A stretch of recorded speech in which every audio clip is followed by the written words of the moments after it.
Okay, let me reshare the screen again.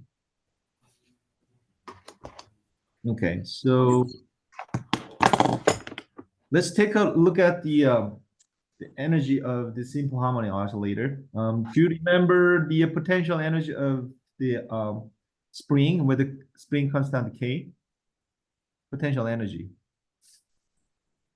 One half kx squared. Yes. Basically, oh, hold on. Okay, so let me change it. So, uh, energy of, let's take a look at how energy is described with the simple harmonic oscillator. So basically, potential energy itself is 1/2 kx squared of the spring with a constant k. Then now you just replace x with the expression of harmonic oscillator. Then that should be 1/2 k times this x m cosine omega t plus pi squared. So now this is potential energy. And as you already know, that kinetic energy is 1/2 mv squared, right? So here, one of that v could be expressed with the minus omega xm sine omega t plus pi, right? That's the velocity as I already showed you previous slide. So that should be 1/2 m minus omega xm sine omega t plus pi squared. So if you just fully express this potential energy and kinetic energy of the objects or with the spring K, then potential energy is the total energy. So basically, total energy of combination of potential energy and the kinetic energy, right? So we now estimate the total energy out of this simple harmonic oscillator. So that is total energy is U plus K. So let's plug this kinetic energy and the potential energy into this formula. Then that should be 1/2 K x m squared cosine squared omega t plus phi. And that is UT. And kinetic energy 1/2 m omega squared x m squared sine squared omega t plus phi, right? That is kinetic energy in time, right? Here, if you replace this omega squared with the what? Do you remember omega squared is equal to what? The,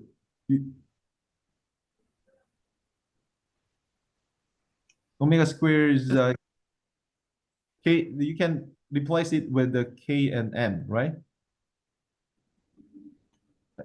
Angular frequency. Oh, k Yeah, over m. yeah, k over m. You can replace it, then this one is k over m, but you already have m, right? So they just cancel it. That should be, second term is 1/2 k x m square sine square omega t plus phi, right? Now we just change the format of this kinetic uh, energy with the sine function. Now it is actually you have cosine function out of the potential energy and the sine function out of the kinetic energy, but they all have 1/2 k x squared. So you can take 1/2 k x m squared out of those two terms, then that should be 1/2 k x m squared cosine squared omega t plus pi plus sine squared omega t plus pi, right? Are you with me? Yeah. Okay, so what is this? cosine square plus sine square.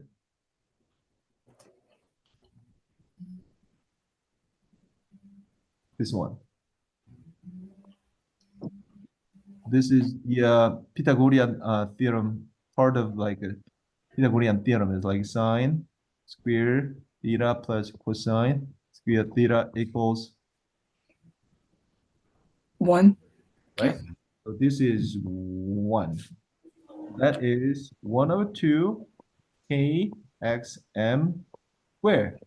So here, let me remind you, k is free constant, the constant value, and xm also the constant value, just number, right? So the whole thing from here to here, they're all just constant value.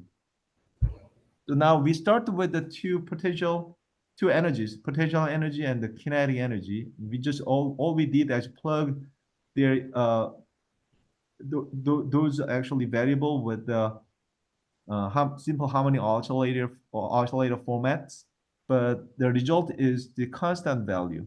So basically, the total energy now is constant value. Even though we start with this variable, that the resulting, result is just their constant value. That is actually mathematical proof of energy conservation.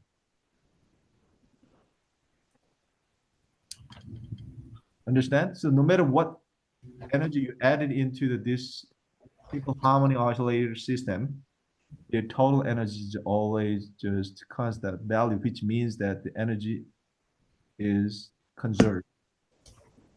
So if you plot kinetic energy, potential energy, total energy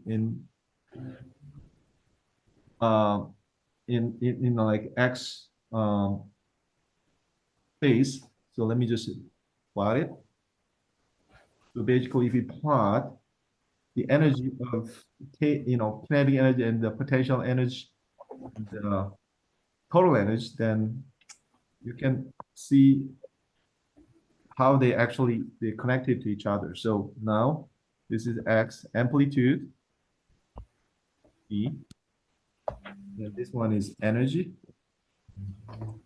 Let's take this one is maybe the potential energy. Then when amplitude getting bigger and bigger and bigger, then because potential energy 1/2 k x m cosine square omega t with pi. As pi t is getting bigger and bigger, then their amplitude going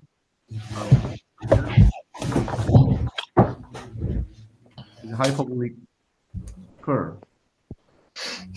When you reach to the maximum amplitude xm, then the potential energy is maximized. Same thing for when x becomes negative maximum value, then their potential energy also maximum. But if you just plot kinetic energy K, 1/2 K x m sine square omega t plus pi, then when it's x equals 0, t equals 0, then that amplitude, oh, so that's this one.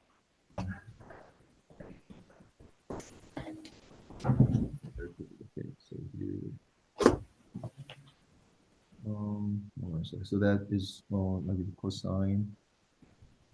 No, actually, yeah, this should not be.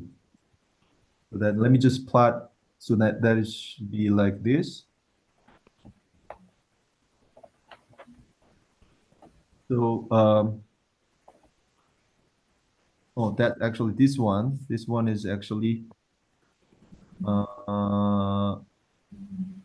potential energy. This one is kinetic energy. Let me just and then this one is potential energy P, because this one potential energy proportional to the cosine function. So that should be like this.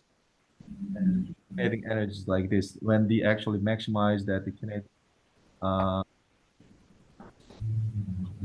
should be like this. So if you add them together, the value itself is see that this two values, and always the total energy is constant E, which is 102 AXM squared. So that total energy out of these two, kinetic and potential energies remain constant regardless of actually the amplitude or time. Okay, so that's out of this one, there's 102 KXM squared. So that's has no dependence on the time t. So total energy E itself is constant value. So this graph is just showing that how they are actually just related to each other. So if you add this one to this value, that should be this one. That's like when this potential energy low and the kinetic energy is high, so they actually just always stay the constant value. They should just make these two values out of the potential energy and the kinetic energy should make their combination is same as the total energy, which is actually constant value. So that's showing the why the energy conservation is universal, even with with the simple harmonic oscillation motion. Okay, and that is the direct mathematical proof of the energy conservation law. All right. So let's just take a look at another example. But before moving to the next example, then do you have any question regarding this mathematical description of simple harmonic oscillation? Any part of derivation is not understandable? I don't think so. It's pretty straightforward if you just follow the derivation, because there's nothing special, nothing tricky, and just all you need to actually just um, solve the second order differential equation and assume the solution and plug that solution into that equation. All the connection between the variables should be derived. So next example is the disk connected to the bar. So let me just move on to the next page. I'm gonna just walk through some examples of simple harmonic oscillator, and just you memorize the simple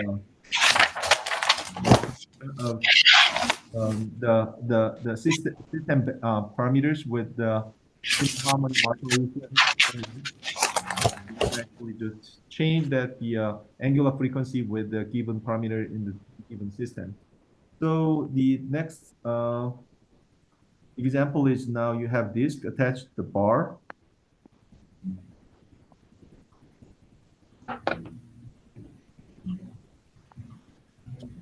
And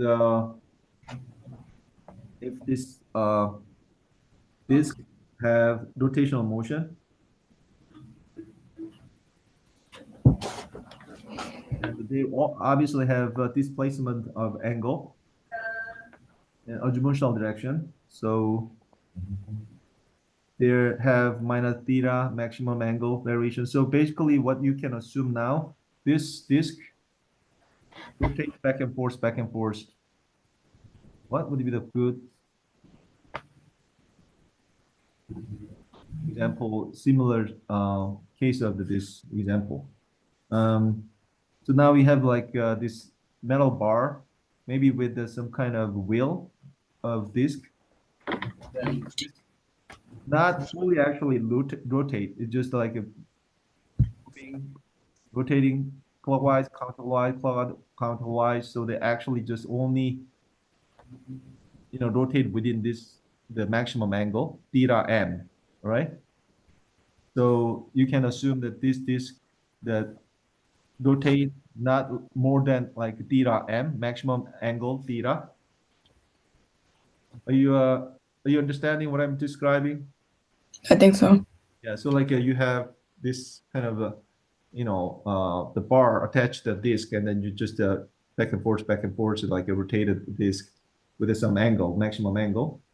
And if you look at this disk from top to bottom, then their displacement of the point on the circumference is described by the simple harmonic oscillation too.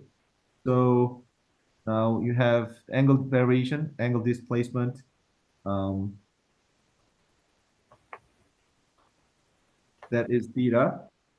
And if you plot this spot, the point on this disk, circumference of this disk, XY plane, two-dimensional plane, then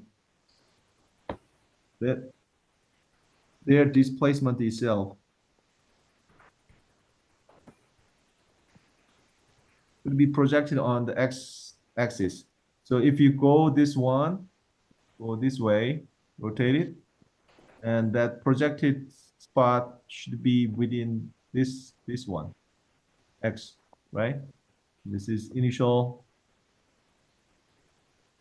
angle is the pi. So if this spot rotate with the velocity center v center of mass, then this x, so that is the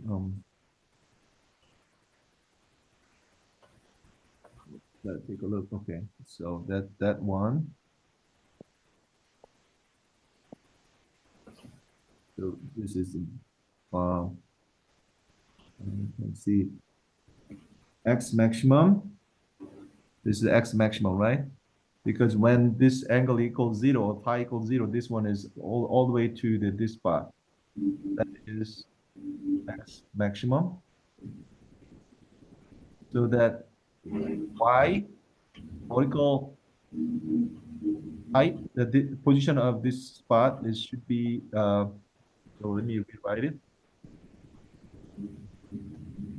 Y is x maximum square minus x square. Okay, so if this disk rotate with the velocity v, center of mass, then there the velocity along the x-axis, projected velocity could be the v, then that should be the v of v center of mass, be the same ratio of their displacement. So that should be, let me just rewrite it. Y over x m. So that is the square root of maximum amplitude of x squared over xm. So that is over there here.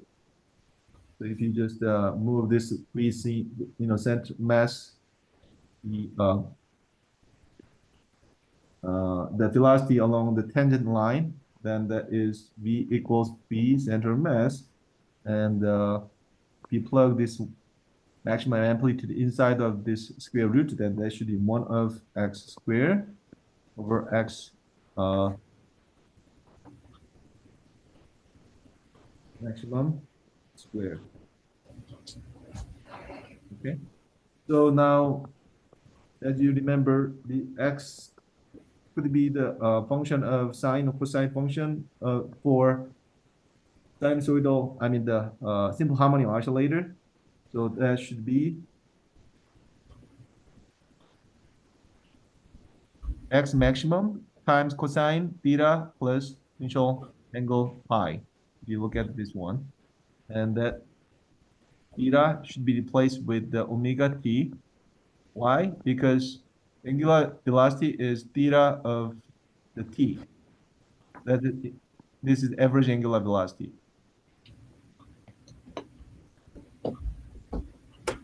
Okay, so if you just replace the theta, angle variation of this disk, then that should be xm cosine omega t plus pi. So here, omega, you remember, angular velocity is the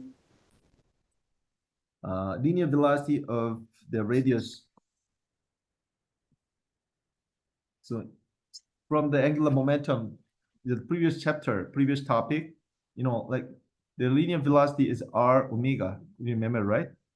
Of the circular motion, right? Angular Yes. omega, when the spot with the linear velocity v, and then angular velocity is or linear velocity is function of the radius r, which is r omega, and here r is same as xm in this system, right? Because this one, when you actually theta is equals 0, then that should be same as xm. That is the radius of this circle. So that should be actually, it is same as r. So now if you plug v into this formula, then that is 1 of xm, and what was that? That was the 2 pi x maximum over t over xm. So that xm out of this equation, then that, oh, sorry, that this is not, hold on a second. I have to actually add them all together, same spot. So that is actually 2 pi xm over t over xm. So that is,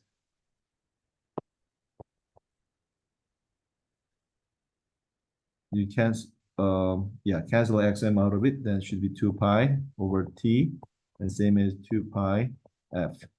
So you have like a start with omega of this one, and that has the frequency, angular frequency, and the period t. They are just the basic variable for this angular frequency out of this motion. So the basically this torque of this one, when you have this kind of like a system, basically the torque itself is given by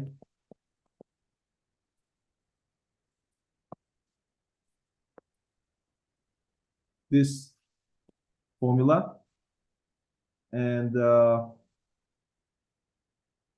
basically there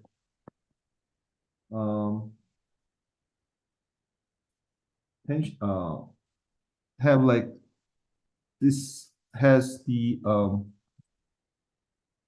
rotational inertia, then this system could be given by this formula. That's this one is omega, right?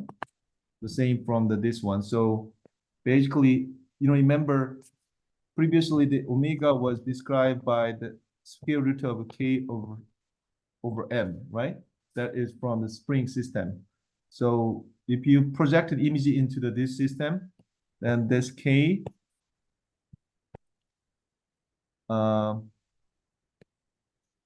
so m, hold on a second. So like omega, well, not this one is omega, yeah, omega is 2 pi t, right?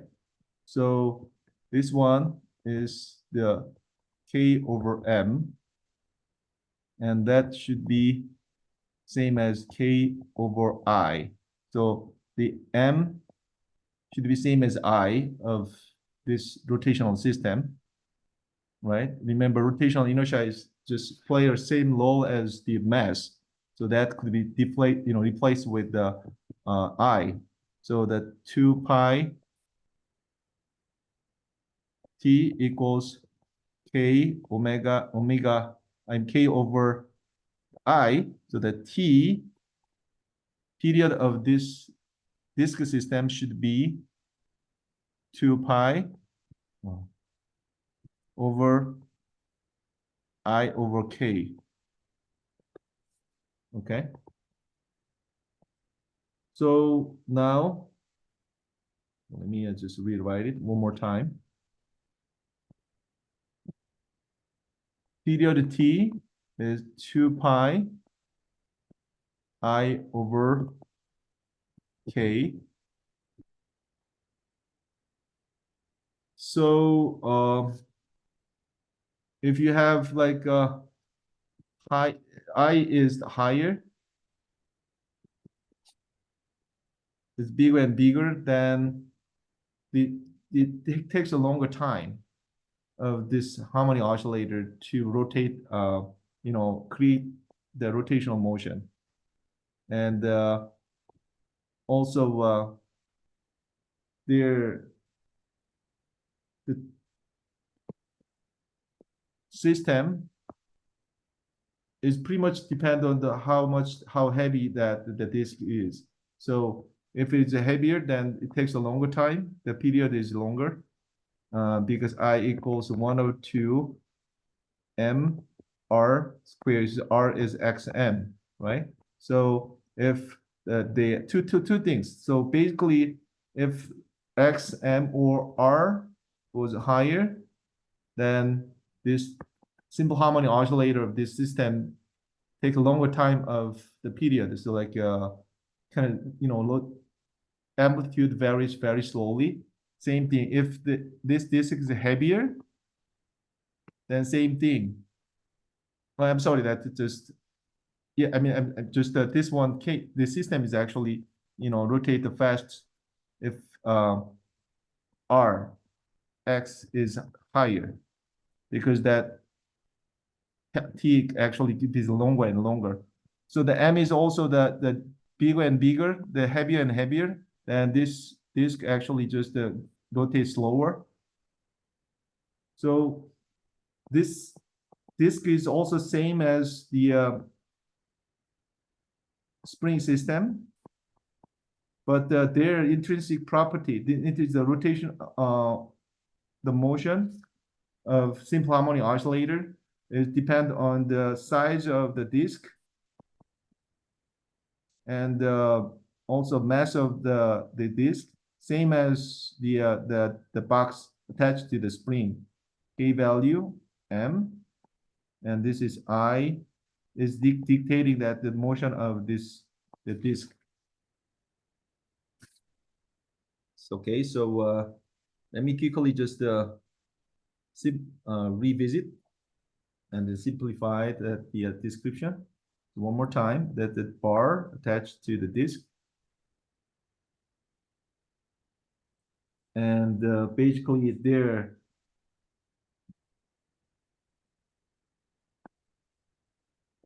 I rotational inertia 102 m r, repeat this radius r square, and r is the same as xm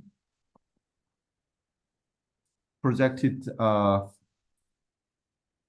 amplitude of this harmonic oscillator. So basically t period is 2 pi I over k, and I is, as you see, that the proportional to the mass and the radius. So if I goes higher and t goes bigger, that means it takes a longer time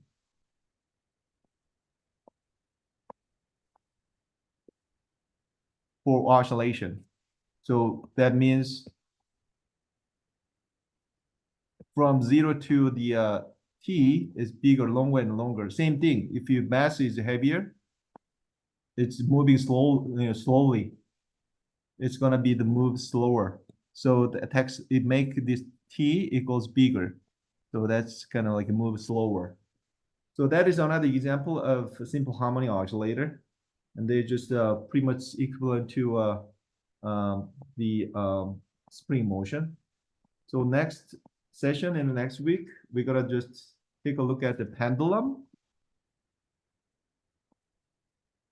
So pendulum is same, just like have some sort of rigid object, and they're gonna just move back and forth, kind of swing around this pivotal point.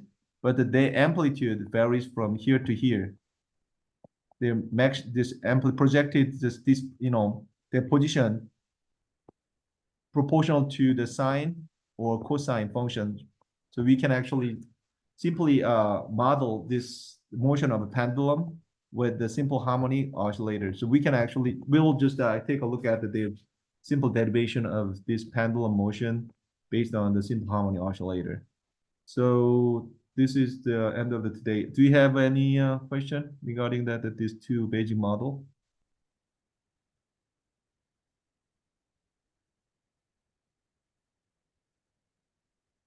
I couldn't hear you. No. Did you say something? I said hello. Oh, now I hear you. I didn't hear any sound from your side. Okay. Do you have any question? No. Okay. Take a look at it, and now just once you start to solve the problems of homework, then you will catch the more ideas. But one thing you want to remember, any type of simple harmonic oscillator should be described by the sine or cosine functions in time. That's the basic takeout from today. Okay? Okay. All right. If you don't have question, I'll maybe get you the homework of this simple. Oh, yeah, and you know what? Actually, I'll get you the homework for angular momentum today. Okay, and then once your two sessions done, then I'll get you on the homework. All right. Well, otherwise, I'll see you this Friday. Thank you. Right. Bye.